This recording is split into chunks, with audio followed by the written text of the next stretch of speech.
এইটো ভিডিঅ'ত মই ডিছকাছ কৰিম কাইলৈ এক্সামত তোমালোকে কি কি ইনষ্ট্ৰাকশ্যন ফ'ল' কৰিবা। ফাৰ্ষ্ট ভালকৈ শুনিবা, বেছি টাইম নলওঁ।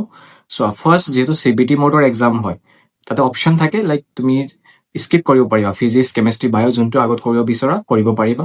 চবচে ইম্পৰ্টেণ্ট কথা হ'ল তাতে এটা অপশ্যন থাকে মাৰ্ক ফৰ ৰিভিউ। কিবা কুৱেশ্যন কৰি আছা, মই ছাজেষ্ট কৰিম তোমালোকে, ঠিক আছে, যোনে যি চুজ কৰা লাইক ফিজিক্স, কেমেষ্ট্ৰি, বায়', মই ছাজেষ্ট কৰিম তোমালোকে ফাৰ্ষ্টত কেমেষ্ট্ৰি কৰা। কেমেষ্ট্ৰি স্ক'ৰিং হয়, কাৰোবাৰ বায়' ইজি লাগে বায়' কৰি লোৱা, কনফিডেঞ্চ ডেভেলপ হ'ব। বাট ফাৰ্ষ্টৰ 5 to 10 মিনিট মে বি এনেকুৱা হ'ব পাৰে, যি প্ৰিপেৰেশ্যন কৰিছা একেবাৰে ব্লেংক ফিল হ'ব পাৰে, নৰ্মেল, ইটছ অ'কে, কোনো টেনশ্যন ল'ব লগা নাই। বাট এটা বস্তু মনত ৰাখিবা, যেতিয়া কিবা কুৱেশ্যনৰ ডাউট আহি আছে, টাইম ৱেষ্ট নকৰিবা। হায়েষ্ট 30 ছেকেণ্ডছ, লগে লগে মাৰ্ক ফৰ ৰিভিউ অপশ্যন থাকে, কালাৰ কডিং থাকিব green, blue, mark for review কৰিবা, নেক্সট কুৱেশ্যন জাম্প কৰিবা। আৰু ছেট ৱাইজ কুৱেশ্যন থাকিব, ছেট মানে কি, শ্বিফ্ট ৱাইজ যিহেতু আছে, তাৰ পাছতো এনেকুৱা তোমাৰ লগৰ ওচৰত যোন থাকিব কুৱেশ্যন মেটচ নহয়, মানে কুৱেশ্যন মেটচ হ'ব, নাম্বাৰিং মেটচ নহয়, বুজিছা? নাম্বাৰিং মেটচ নহয়, চ' চাই লাভ নাই, প্লাছ ডিছকাছো নকৰিবা, নিজে যি জানা সেইখিনি কৰিলে হ'ল। বাট মাৰ্ক ফৰ ৰিভিউ যোনটো তোমালোকে কৰিবা, এনচিয়ৰ কৰিবা ছাবমিট কৰাৰ আগত, ফাইনেল ছাবমিট কৰাৰ আগত, যাতে সেইখিনি আকৌ ছেভ এণ্ড নেক্সট, মানে যিকোনো অপশ্যন তুমি কাৰেক্ট, একুৰেচিত পাৰিলা যে এইটো এনচাৰ হ'ব, লগে লগে ছেভ এণ্ড নেক্সট অপশ্যন কৰি নেক্সট কুৱেশ্যনত মুভ কৰিব লাগিব। বাট সেইটো এনচিয়ৰ কৰিবা মাৰ্ক ফৰ ৰিভিউখিনি যাতে তোমালোকে কৰি লোৱা পাছত। এইটো এটা ইনষ্ট্ৰাকশ্যন ফাৰ্ষ্ট। দেন CBT মোডৰ এক্সাম কোনো টাফ নহয়, এইবোৰ মক টেষ্ট, এটা অফিচিয়েল মক টেষ্টৰ ফৰ্মেট দিয়া আছিল, প্লাছ আমাৰ এপত যেনেকুৱা হৈ আছিল ছেম, নলেজ দৰকাৰ নাই। কিছুমানে ভাবি আছে কম্পিউটাৰ নাজানো দাদা। আৰু চোৱা, এণ্ড মমেণ্টত মোৰো অলপ পেনিক হৈ আছে বাৰু, মই আৰু হৈ আছোঁ, কাৰণ জাষ্ট আহিছোঁ হোষ্টেল, তোমালোকৰ বাবে এটা ভিডিঅ' শ্বুট কৰি আছোঁ লাষ্ট এণ্ড মমেণ্টৰ কাৰণে। কি পঢ়িবা এতিয়া মই সেইটোৱে জনাম। ফাৰ্ষ্ট, তোমালোকে এতিয়া ইমান দিন যি পঢ়িছা ইটছ অ'কে, মই কাকো জাজ কৰিব নাযাওঁ। বাট এটা বস্তু এনচিয়ৰ কৰিবা, আমাৰ মক টেষ্টৰ কুৱেশ্যন, মই কৈছোঁ যিমান 10টা মক টেষ্ট আমাৰ অফিচিয়েলি হৈছিল আগত, তাৰপাছত এপত হ'ল পাৰ্ট টেষ্ট ফ্ৰীখিনি। এতিয়া 5, 7, 9, 10 যোনে যোনে এতিয়াও কৰা নাই, ৰাতিটো টাইম আছে কৰিবা। কিছুমান মৰ্ণিং শ্বিফ্ট, তোমালোকে বেছি পঢ়িব নালাগে। ইভিনিং আফটাৰনুন শ্বিফ্টখিনি তোমালোকে টাইম আছে তোমালোকৰ হাতত, এবাৰ ৰিভাইজ দিবা। তাৰপাছত এতিয়া মেণ্টৰে আমাৰ যি লেকচাৰ দি আছে ওৱান শ্বট, কোনোবা লেকচাৰ চাব নোৱাৰা, হেৰি চোৱা তোমালোকে PDF খিনি চাই লোৱা, ড্ৰাইভত দিয়া আছে আৰামছে।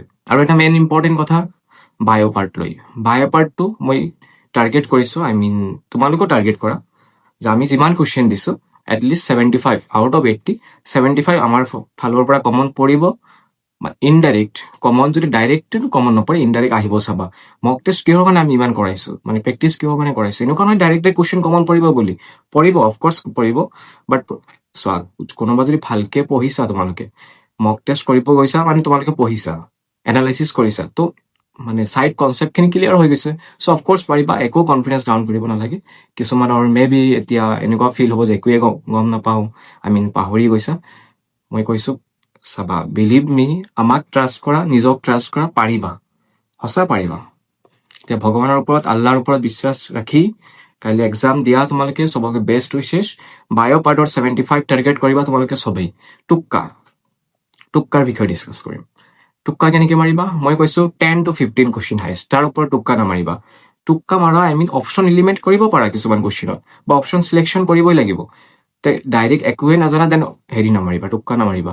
ফিজিক্সত ডাইৰেক্ট কিছুমান ফৰ্মুলা আহিব, চেণ্টিমিটেল এক্সিলাৰেশ্যন, চেণ্টিমিটেল ফ'ৰ্চ, mv²/r, এইবোৰ পাৰিবা, এইবোৰ তোমালোকে পাৰিবা আৰামছে, চেণ্টিমিটেল ফ'ৰ্চ, এক্সিলাৰেশ্যন, বুজিছা? চ' এইবোৰ টুক্কা মাৰিব নাযাবা। কাৰোবাৰ ষ্টিল কনফিউজন, এৰি থৈ আহিবা এইবোৰ কুৱেশ্যন, চিম্পল কুৱেশ্যন কিবা এটা দি আহিবা। আৰু যদি ক'ব যাওঁ কোনটো অপশ্যন মষ্টলি চিলেক্ট কৰিবা, কওঁ নেকি, কোৱা? সঁচা মোৰতো লাগি আছে option C. So' you can go' for that, A or C, B বেছি নাযাব বাৰু। আৰু এটা পেটাৰ্ণ, এনেকুৱা একো পেটাৰ্ণ নাথাকে, বাট এনেই জাষ্ট কৈছোঁ, কিছুমান আছে বাৰু, যোৱাকালিও মোক সুধিছে দাদা কোনটো অপশ্যন বেছি চিলেক্ট কৰিম, বুজিছা? এতিয়া হাঁহি ধেমালিৰ মাজতে মই কৈ আছোঁ, ভালকৈ এক্সাম দিয়া, অল দ্য বেষ্ট আমাৰ ফালৰ পৰা। আমাৰ মেণ্টৰে যিমান কষ্ট কৰিছে তোমালোকেও কৰিছা, আৰু ছাপৰ্ট কৰিছা আমাৰো ভাল লাগিছে। টোটেল যোনটো জাৰ্ণি আছিল, মই এনজয় কৰিছোঁ। কিছুমানক গালিও দিছোঁ, বেয়া নাপাবা, অলপ ষ্ট্ৰিক্ট, কাৰণ ইমান কেজুৱেল ষ্টুডেণ্ট এলাউ মই কৰিবই নালাগিছিল। কিছুমান আছে বহুত কেজুৱেল, কিছুমান চিৰিয়াছ, ঠিক আছে, এইবোৰ কথা এতিয়া নাপাতো। এক্সামৰ আগত যোনে হোল ইয়াৰ পঢ়া নাই, ষ্টিল এদিন আগত পঢ়িব খুজি আছে, মই সেইটোৱে এপ্ৰিচিয়েট কৰিছোঁ। আজিও কিছুমানে মোৰ তাত বেটচ কিনিব আহিছে, মই এলাউ কৰা নাই, ফ্ৰীতে দি দিছোঁ। কি পঢ়িব আৰু এদিনত, কোৱা? বাট এদিনতো বহুতখিনি পঢ়িব পাৰি সঁচা কথা, যাৰ কেপাচিটি আছে, আইডিয়া আছে। কিছুমানে BSc কৰি আছিলা ছাইড বাই ছাইড, চ' অফক'ৰ্চ এদিনে পঢ়িব লাগিব তোমালোকৰ। এক্সাম দিয়া ভালকে, কিবা ডাউটছ থাকিলে আমাৰ এক্সামৰ পাছত ৰেংক এণ্ড অল এইবোৰ আমি পাছত ডিছকাছ কৰিম কিমান আছে তোমাৰ। পেনিক হ'ব নালাগে, তোমাৰ অহাকালি এক্সাম দিয়া ৰেষ্ট লোৱা।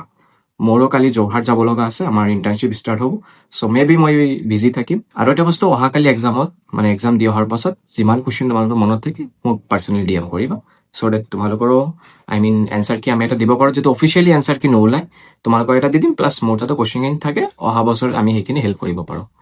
আকৌ কিছুমান ভাবে দাদা অহা বছৰলৈ চেল কৰিব, অফক'ৰ্চ কৰিম। নাই PIQ আমাৰ চেল কৰা চিষ্টেম নাই আচলতে, আমি মক টেষ্টখিনিয়ে মেইনলি।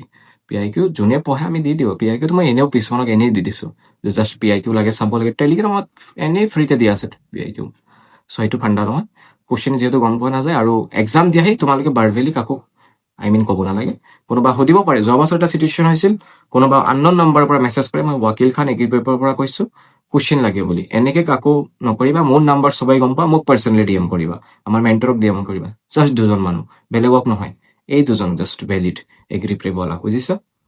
আৰু কিবা ডাউটছ থাকিলে এক্সাম ৰিলেটেড আজি মাইণ্ডত যদি হেৰি কৰি আছে, direct skip, no' doubts and all. Just exam দিব যাবা। কোনোবাৰ চেণ্টাৰ দূৰত পৰিছে, কষ্ট হৈছে, আমি গম পাইছোঁ বাৰু, সেইখিনি তোমালোকে মেনেজ কৰি লৈছা মে বি, এতিয়া ট্ৰেভেল কৰি আছা। যোৱা বছৰ এজন ল'ৰাৰ মিছ হৈ গৈছিল, বেয়া লাগে, গোটেই বছৰ প্ৰিপেৰেশ্যন কৰি। চ' সেইটো যাতে নহয়, তোমালোকে এইখিনি মেনেজ কৰা, ট্ৰেভেলিংখিনি। মই এটা PDF যিহেতু দিব খুজিছিলোঁ, মোৰ আচলতে ছেট কৰা নহ'ল বাৰু, বাট অলৰেডি মৰ্ণিং এটা অৰ্গেনিকেল কুৱেশ্যন দিয়া হৈছে আমাৰ গ্ৰুপত, টেলিগ্ৰামতো দিয়া আছে, চাব পৰা। বায়'লজি দিয়া হৈছে, ৰেড জন আগতে দিয়া হৈছিল, আজি য়েল্ল' জন, সেইখিনি কভাৰ কৰিলা, চিয়'ৰ কমন পৰিব আমাৰ সেইটো PDFৰ পৰা, কমন পৰিব, প্লাছ তোমালোকে স্ক'ৰো কৰিব পাৰিবা লাষ্ট এণ্ড মমেণ্টত। এতিয়া কিবা যদি ৰিভাইজ দিব লগা হয়, কি দিবা ৰিভাইজ, মই সেইটোৱে কৈ আছোঁ। এক্সক্ৰিশ্যন চেপ্টাৰৰ, ইউৰিনৰ pH বাগেৰা চাই যাবা, ব্লাডৰ, হৰমন, প্লেণ্ট গ্ৰ'থ এণ্ড ডেভেলপমেণ্টৰ মানে হৰমন, জিব্বাৰেলিক এচিড, অক্সিজেনৰ ফাংচন, এইবোৰ এবাৰ ৰিভাইজ দিবা, ডাইৰেক্ট কুৱেশ্যন আহি যাব। প্লাছ মৰফলজিৰ এক্সাম্পলখিনি ৰিভাইজ দিয়া। কোনোবা যদি ভাবি আছা কি পঢ়িম এতিয়া, নোৱাৰা। কিছুমান চেপ্টাৰ যদি কাৰোবাৰ স্কিপ হৈছে, ChatGPTত যোৱা, suggest me 30 question from this particular chapter, prompt type কৰা, আৰামছে এবাৰ ৰিভাইজ দিব পাৰিবা। কিছুমানৰ ফটোচিনথেচিছ ইন হায়াৰ প্লান্টছ পঢ়া নাই, ৰেস্পিৰেশ্যন পঢ়া নাই, এতিয়া মে বি আমাৰ PDF চালে কিছুমানে আকৌ ভাবিবা, মক টেষ্টত মে বি থৰলি এৰেঞ্জ নাথাকে কুৱেশ্যন, মানে প্ৰেক্টিচ পেপাৰ যোনটো দিছোঁ আমি PIQ chapter wise, may be confidence down হ'ব পাৰে। চ' মই কৈছোঁ easy type question, basic question আহিব, তোমালোকে ChatGPTৰ পৰা চাই লোৱা, ঠিক আছে? আৰু কিবা এতিয়া যদি মাইণ্ডত এনেকুৱা লাগি আছে লাইক নোৱাৰিম, under confident, it's okay. NEET বেয়া হৈছে, কাৰোবাৰ CUT বেয়া হৈছে, BSc নাৰ্ছিঙৰ ৰিজাল্ট যিহেতু এতিয়ালৈকে অহা নাই ফুল্লি, চ' এইটোৱে আছে AU-CET। এইটো বস্তু যদি বেয়া কৰা, তোমাৰ হাতত আছে। এতিয়া আমাৰ হাতত একো নাই। তোমালোকৰ এক্সাম বেয়া হ'লে আমাৰ একো নাযায়, সঁচা কথা। বেয়া লাগিব, অফক'ৰ্চ বেয়া লাগিব, কাৰণ ময়ো এফৰ্টছ দিছোঁ, মেণ্টৰে এফৰ্টছ দিছে। চ' ট্ৰাই কৰা, আই থিংক চবৰে এক্সাম ভাল হ'ব। অল দ্য বেষ্ট মোৰ ফালৰ পৰা। আৰু লাষ্ট এবাৰ জনাই আছোঁ, এক্সাম হলত কি ডকুমেণ্টছ লৈ যাবা। চোৱা, এডমিট কাৰ্ড 2 কপি লৈ যাবা, কাৰণ 1 কপি তোমাৰ তাতে ৰাখি দিব, ইনভিজিলেটৰ ফ্ৰণ্টত ছিগনেচাৰ কৰিব লাগিব, ঘৰত ছিগনেচাৰ নকৰিবা। আৰু 1 কপি ল'ব দিছে, কাৰণ নিজৰ হাতত ৰাখিবৰ কাৰণে, মেণ্ডেটৰী নহয়। কোনোবা 1 কপি লৈছা, ইটছ অ'কে। নিজৰ পাছপোৰ্ট চাইজ ফটো ল'বলৈ দৰকাৰ নাই। আধাৰ কাৰ্ড, ভোটাৰ ID কাৰ্ড, যিকোনো ভেলিড ID প্ৰুফ, তাতে লিখা আছে যে কাৰ্ডৰ লগত ছেম হ'ব লাগিব। কিছুমানৰ এডমিট কাৰ্ডতে প্ৰব্লেম আছে, ফৰ্ম ফিল আপৰ টাইমত মিষ্টেক হৈছিল, চ' প্ৰব্লেম নাই, তোমালোকে ক'বা ফৰ্ম ফিল আপৰ টাইমত মিষ্টেক হৈছিল এইটো। কাৰোবাৰ আধাৰ কাৰ্ডত নামৰ স্পেলিং যদি গলত আছে, একো ইছ্যু নহয়, এইবোৰ তোমালোকে এক্সাম দিব পাৰিবা। চেণ্টাৰত যদি কোনোবা চেকিং কৰে, দেন ক'লেই হ'ল জাষ্ট ভালকে। চ' ভেলিড ID প্ৰুফ 1 কপি লৈ যাবা, অৰিজিনেল, জেৰক্স ল'বলৈ নালাগে, বাট ষ্টিল লৈ যাব পাৰা কাৰোবাৰ ছেফ চাইডৰ কাৰণে। বাকী নিজৰ পেনটো লৈ যাবা, ৰাফ পেজ দি দিব। বাকী পানীৰ বটল এলাও আছে।